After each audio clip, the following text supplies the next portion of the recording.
Sir काय सांगाल, संपूर्ण महाराष्ट्रावरती जे आहे ते पुराचं सावट आहे, शासन याकडे कशा पद्धतीने पाहत आहे?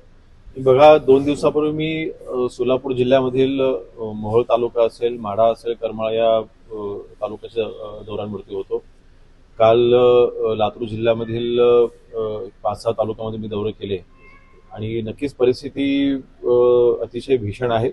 अतिवृष्टीमुळे आणि काही ठिकाणी पूरग्रस्त परिस्थितीमुळे शेतकऱ्यांचं प्रचंड नुकसान झालेलं आहे. माननीय मुख्यमंत्री महोदय असतील, दोन्ही आमचे उपमुख्यमंत्री महोदय ऑन फील्ड होते, शेताच्या बांधावरती जाऊन त्यांनी देखील परिस्थितीची पाहणी केलेली आहे.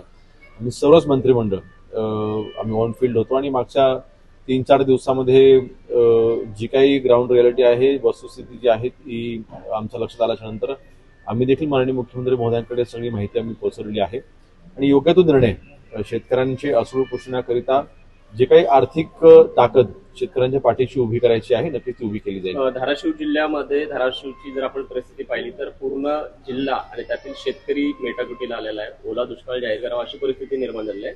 मात्र दुसऱ्या बाजूला धाराशिवचे जे जिल्हाधिकारी आहेत त्यांचा डान्स करतानाचा एक व्हिडिओ व्हायरल होतोय, त्यांच्यावर कुठली कारवाई होईल? जिल्हाधिकारी आणि निवासी जिल्हाधिकारी जे एका सार्वजनिक व्यासपीठावरती काल नृत्य करत होते, त्यांच्यावरती कुठली कारवाई? नाही, त्या बाबतीत मला तरी कुठली माहिती नाही, परंतु तो व्हिडिओ मी काही पाहिलेला नाहीये. पण मला वाटतं काही वेळापूर्वीच त्यांच्याकडे एक्सप्लेनेशन आलेलं आहे की खुलासा आलेला आहे की नाचणारी व्यक्ती ही मी नाहीये, जी काही मी बाजूला उभारून फक्त मी टाळी वगैरे वाजवते. पण तो व्हिडिओ मी काही पाहिलेला नाहीये.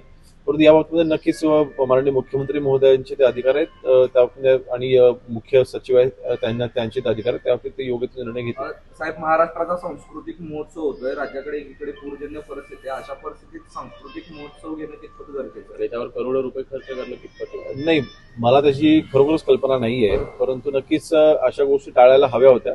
कारण ह्या परिस्थितीमध्ये शेतकऱ्यांना मदत करण्याचं प्राधान्य हे प्रशासनाचं असलं पाहिजे आणि शेतकरी संकटामध्ये असताना त्यांना त्यांच्यामध्ये कसं बाहेर काढता येईल ह्याकरता प्रशासनाने लक्ष दिलं पाहिजे. त्याबद्दल कुठलं दुमतच नाही. परंतु ह्या प्रकरणाची मला कुठली माहिती नाही, परंतु असा कुठला प्रकार घडला असता नक्कीच ते नको व्हायला हवं होतं, अवॉइड करता आलं असतं. साहेब, बार्शी तालुक्यातील 2 शेतकऱ्यांनी जे आहे आत्महत्या केलेली आहे आणि पाथरी गावात जे आहे पूरबाधित जे गाव आहे तिथं सर्पदंशाने एका शेतकऱ्याचा मृत्यू झालेला आहे. त्यांना काय आर्थिक मदत करणार आहे का सर? नाही, बघा, जे काही संकट ओढावलेलं आहे आम्ही पुन्हा एकदा आपल्या माध्यमातून देखील सगळ्या शेतकऱ्यांना विनंती करू, आपण टोकाचं पाऊल कृपया करून उचलू नका. सरकार 100% आपल्या पाठीशी उभं आहे आणि जी काही आर्थिक ताकद सरकारकडनं आपल्याला अपेक्षित आहे नक्कीच ताकद आपल्याला दिली जाईल. त्यांना आर्थिक मदत द्यायचा निर्णय आहे तो माननीय मुख्यमंत्री महोदय नक्कीच योग्य निर्णय घेतील. परंतु सरकार ज्या कुटुंबावरती संकट राहिलं आहे त्यांच्या पाठीशी उभं राहील. थँक्यू.